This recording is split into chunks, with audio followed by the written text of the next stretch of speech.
Mesdames et messieurs, bonsoir et bienvenue dans cette nouvelle édition de l'information. C'est un réel plaisir de vous retrouver. Installez-vous confortablement, les titres, les voici. Nous parlerons environnement dans le souci d'améliorer la salubrité urbaine au Togo. Un nouveau projet de gestion des déchets de décentralisation a été lancé. Il s'inscrit dans le cadre du projet de renforcement des services publics locaux, assainissement et déchets. Nous nous intéresserons également à l'éducation. Un professeur d'histoire-géographie a été suspendu par la direction régionale de l'éducation maritime. Le concerné est auteur de relations sexuelles avec l'une de ses élèves. Pour ce qui est de l'actualité au-delà de nos frontières, le référendum constitutionnel dont le vote est prévu sur le dimanche prochain ne fait pas l'unanimité au Mali. Certains dénoncent une constitution qui met en exergue la souveraineté de la junte militaire. En Sierra Leone, l'opposition politique réclame la démission du président de la commission électorale du pays et exige une institution crédible. Les listes rendues officielles seraient truffées d'irrégularités selon elle. C'est tout pour le menu de ce soir. Dans un instant, nous irons en développement. Le Haut Commissariat à la réconciliation et au renforcement de l'unité nationale a procédé à une restructuration des comités locaux de paix. Celle-ci l'accompagne dans le renforcement de la culture de la paix et la gestion des conflits par le dialogue et la recherche du consensus. À les précisions de Promise Bomegbe avec la voix de Félicité Chaplin. Constitués depuis 2016 avec l'accompagnement du PNUD, les comités locaux de paix répondent à la volonté de doter les populations à la base de mécanismes endogènes de prévention des conflits, de préservation et de promotion de la paix. Depuis la mise en œuvre du programme de réparation et des recommandations de la CVJR, les CLP ont été actifs pendant les sessions d'indemnisation et ont renseigné les équipes du HCRON dans l'identification des victimes de leurs milieux respectifs. À l'occasion de l'installation des nouveaux membres, au total 273 venus des 39 préfectures, soit 7 par préfecture, la présidente du Haut Commissariat à la réconciliation et au renforcement de l'unité nationale, Awanana Daboya, s'est prononcée sur leur mission. Selon elle, ils sont appelés à contribuer dans leur localité à la prévention et la gestion des conflits communautaires tout en œuvrant pour la construction de la paix. Dynamique inclusive, dit-on, elle associe plusieurs couches de la société avec un engagement civique, patriotique et citoyen à la base pour la paix et la cohésion sociale. Nouvel appui étranger, la France va assister le Togo dans la réalisation de sa politique de désenclavement des pistes rurales. Un accord financier a été signé à cet effet entre le ministre de l'économie et des finances, Sani Yaya, et l'ambassadeur de la France au Togo, Augustin Favero. Les précisions dans l'élément qui suit. Construire 4000 km de pistes pour soutenir la politique agricole et faciliter l'accès des citoyens aux services socio-économiques de base, telle est l'ambition du programme de désenclavement et de pistes rurales lancé en décembre 2020. En effet, le programme fait partie des initiatives prises par les autorités du pays pour multiplier le nombre de pistes en bon état et accessibles aux populations, quel que soit leur lieu de résidence. Dans cette perspective, la France va accompagner le Togo dans sa politique de désenclavement des zones rurales avec une enveloppe de 78 millions d'euros, soit 51 milliards de francs CFA. Ces ressources serviront plus précisément à financer la construction de ponts de désenclavement en zone rurale au pays afin de faciliter aux populations qui y vivent l'accès aux infrastructures, équipements et services socio-économiques de base et à renforcer la politique agricole mise en œuvre par l'exécutif. En outre, ce financement vient en appui à la réalisation du projet d'aménagement d'au moins 4000 km de pistes rurales dans l'ensemble des 5 régions économiques en cohérence avec la feuille de route gouvernementale Togo 2025. En rappel, le Togo envisage d'aménager des pistes rurales d'ici 2025 afin de faciliter l'accès des populations aux infrastructures socio-économiques de base. Actuellement, 680 km de pistes rurales ont été aménagées. La gestion des déchets en général et ce solide ménager demeure un défi particulier quant à ce qui concerne la salubrité urbaine au Togo. Une situation qui a conduit au démarrage d'un nouveau projet de gestion de déchets et de décentralisation ce mardi. Le point avec Elodie Yinchabré. La collecte et la gestion des déchets est l'une des difficultés auxquelles sont confrontées les villes de par le monde.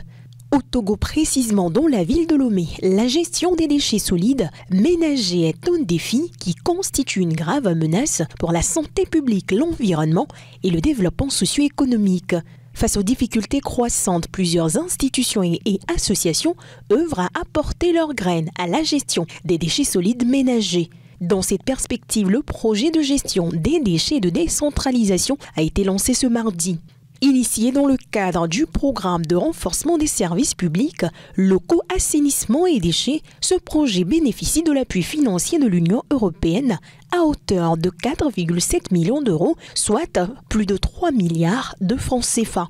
Prévu sur 3 années, ce projet se chargera d'appuyer les collectivités territoriales en matière de gestion durable des déchets. En outre, il contribuera à l'amélioration de la salubrité urbaine au Togo. Par ailleurs, ce nouveau projet est d'une importance capitale en raison de l'implication directe des activités de la gestion des ordures sur la qualité de l'eau, de l'environnement, des aliments et de la santé humaine.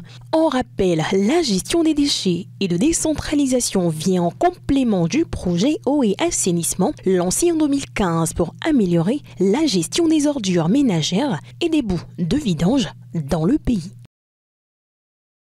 On en parlait dans les titres. La direction régionale de l'éducation maritime a suspendu un enseignant d'histoire-géographie. Le dit concerné a été coupable de relations intimes avec l'une de ses élèves. Celle-ci, devenue enceinte par la suite, la direction régionale a suspendu le coupable de tous les établissements de la région conformément aux lois en vigueur. Retour sur les faits avec ce récit signé Kofi Klié. La direction régionale de l'éducation de la région maritime vient de suspendre un enseignant d'histoire-géographie de tous les établissements de la région. Selon la note de service signée par Madame Adjoa Nonogbegbe, directrice régionale de l'éducation, l'enseignant s'est rendu coupable de relations sexuelles avec une élève qu'il a fini par mettre enceinte. Interrogé, l'enseignant a reconnu les faits et a avoué être l'auteur de la grossesse. Une situation bien embarrassante pour la direction régionale puisque la loi numéro 2022-020 du 2 décembre 2022 portant protection des apprenants contre les violences à caractère sexuel a été l'objet de plusieurs séances de sensibilisation dans les établissements de la région. Selon cette loi, l'article 19 dispose, je cite, « Quiconque met enceinte une apprenante régulièrement inscrite dans un établissement d'enseignement ou dans un centre d'apprentissage ou de formation professionnelle encourt une peine d'emprisonnement d'1 an à 5 ans et d'une amende d'1 million à 5 millions de francs CFA. » Fin de citation. Toutefois, il faut noter que ces dispositions ne sont pas applicables si au moment où la grossesse est survenue, l'apprenante a atteint l'âge de la majorité légale et est consentante ou se trouve dans un lien de mariage avec l'auteur de la grossesse. Par ailleurs, une autre affaire secoue actuellement la direction régionale. Il s'agit d'un viol commis par un élève de 14 ans de la classe de 6e sur sa camarade de la même classe, âgée de 13 ans. Santé avant de s'envoler pour l'actualité au-delà de nos frontières. Anthrax, c'est le nom de la nouvelle maladie animale diagnostiquée dans certains pays de la sous-région ouest africaine. Déjà présente au Ghana, la maladie pourrait rapidement se propager et devenir par la suite une épidémie touchant également le Togo. D'autres détails ainsi que des dispositions préventives sont dans le reportage qui suit. Apprécié pour les bons goûts qu'elle apporte aux différents mets, les pots de viande fumée, communément appelés akbama au Togo, les viandes fumées et les viandes de brousse représenteraient un danger actuellement pour les populations de la sous-région ouest-africaine. En effet, selon le ministère nigérien de l'Agriculture, la maladie zoonotique, connue sous le nom d'anthrax, est confirmée précisément au nord du Ghana, bordant le Burkina Faso et le Togo. Il s'agit d'une maladie animale, mais en raison de la proximité de l'homme avec les animaux, ceux non vaccinés atteints d'anthrax, elle, peut facilement être transmise à l'homme. Il faut aussi signaler que l'anthrax est reconnu comme une maladie infectieuse non contagieuse. Il est donc clair que le Togo également est exposé à cette maladie, d'où la nécessité pour la population de rester vigilante. Pour l'heure, le ministère de la Santé au Togo ne s'est pas encore prononcé sur le sujet. Alors que les Maliens sont attendus le 18 juin prochain aux urnes pour se prononcer sur la nouvelle constitution proposée par la junte militaire au pouvoir, les avis restent controversés. Certains dénoncent une nouvelle constitution qui vient renforcer le pouvoir de la chaise présidentielle et celle de l'armée du pays. Reportage. Les Maliens sont appelés aux urnes dimanche pour approuver ou non une nouvelle constitution. Ce référendum organisé par la junte au pouvoir est contesté par une opposition hétéroclite. Le vote est le premier organisé par les colonels depuis qu'ils ont pris le pouvoir par la force en août 2020. Ma position est claire, je ne voterai pas car je n'ai aucune connaissance du contenu du projet de constitution et je n'ai pas cherché à le connaître. Je suis donc neutre.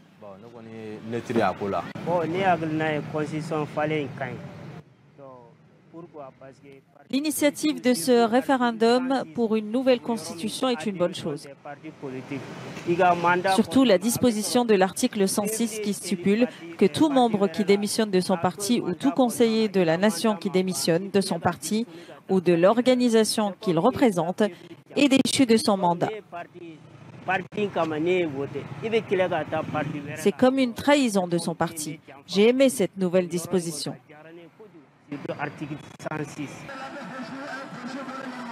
La constitution proposée fait la part belle aux forces armées. Elle met en exergue la souveraineté, mantra de la junte depuis son avènement. Elle se distingue aussi par son renforcement des pouvoirs du président. Le nouveau projet ne correspond pas aux enjeux des Malcroix. En fait, ces projets posent les jalons d'un déséquilibre entre les pouvoirs. Si, par exemple, quand on constate que le pouvoir du président est très renforcé dans la nouvelle constitution, ça donne l'image d'un homme puissant par rapport aux institutions. Et pour moi, le Mali a besoin d'un système constitué autour des institutions et non un système constitué autour d'un homme. Au-delà de la légitimité du texte, celle du scrutin fait débat. Les électeurs pourraient être empêchés de voter dans plusieurs régions en proie à l'insécurité.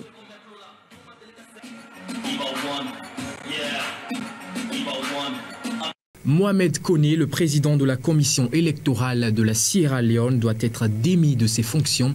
C'est ce que réclame l'opposition politique du pays qui se dit insatisfaite des listes électorales rendues officielles par l'institution. Elles sont truffées d'irrégularités selon le parti APC. En Sierra Leone, l'opposition exige la démission du président de la commission électorale. Il est accusé par l'APC d'avoir produit des listes électorales truffées d'irrégularités dans le seul but de permettre au candidat du pouvoir, le président Julius Maada Bio, de briguer un second mandat. À Freetown, mercredi, le docteur Samora Kamara, candidat de l'opposition au scrutin du 24 juin, a également demandé la libération de ses partisans. L'intention du SLPP, son but, son objectif premier n'est pas de conduire des élections libres, justes, non violentes et crédibles. Par conséquent, l'APC demandera à Mohamed Koné et à tous les commissaires électoraux de démissionner immédiatement et d'être remplacés par une équipe de commissaires électoraux indépendants et accrédités au niveau international.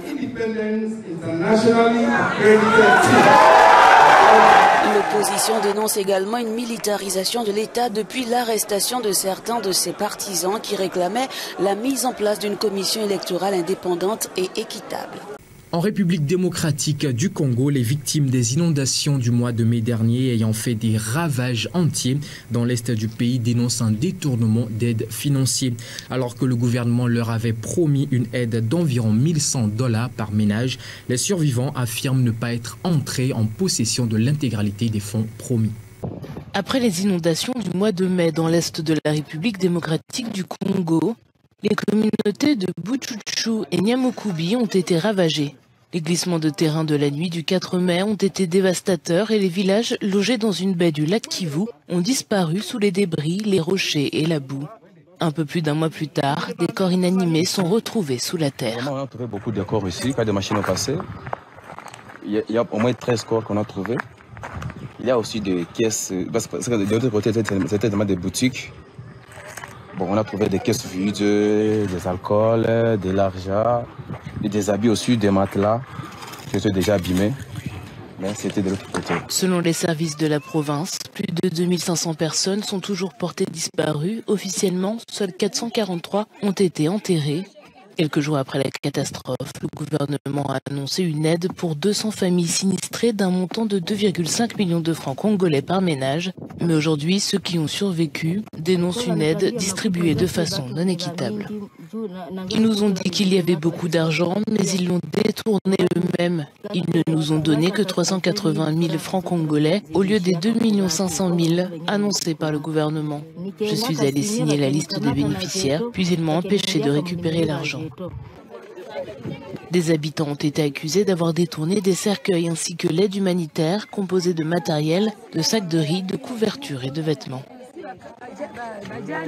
On a des informations selon lesquelles il y a même des sacs de riz et des sacs de farine, des blanquettes et des habits de femmes qui ont été découverts à Calais et Centre. Alors que les femmes de Nyamukoubi et les femmes de Bouchouchou qui sont victimes directes de ces inondations, vous avez vu, elles passent la nuit à même le sol et elles n'ont même pas quoi mettre sur la dent. Après les discours témoignant tous d'irrégularités sur les listes des bénéficiaires de l'aide, un assistant parlementaire a dénoncé un système de rétrocommission mis en place par certains membres de comités de distribution. Le continent africain ne restera pas indifférent face au conflit russo-ukrainien. À cet effet, une mission de 6 dirigeants se rendront en Ukraine et en Russie ce week-end pour tenter de mettre fin à la guerre. Les préparatifs se poursuivent dans ce sens et les dirigeants des 2 pays européens sont favorables à l'initiative. Les dirigeants de l'Afrique du Sud, du Congo-Brazzaville, de l'Égypte, du Sénégal, de l'Ouganda et de la Zambie se sont mis d'accord lundi pour une mission de médiation à la mi-juin en Russie et en Ukraine. Un groupe de chefs d'État africains a estimé que l'Afrique devait proposer une initiative de paix qui pourrait aider à contribuer à la résolution de ce conflit. Par le biais de la Fondation Brazzaville, nous avons pu avoir des discussions au sujet des efforts qui seront fournis en vue d'une résolution pacifique du conflit dévastateur en Ukraine, ses coûts en vie humaine et son impact sur le continent africain.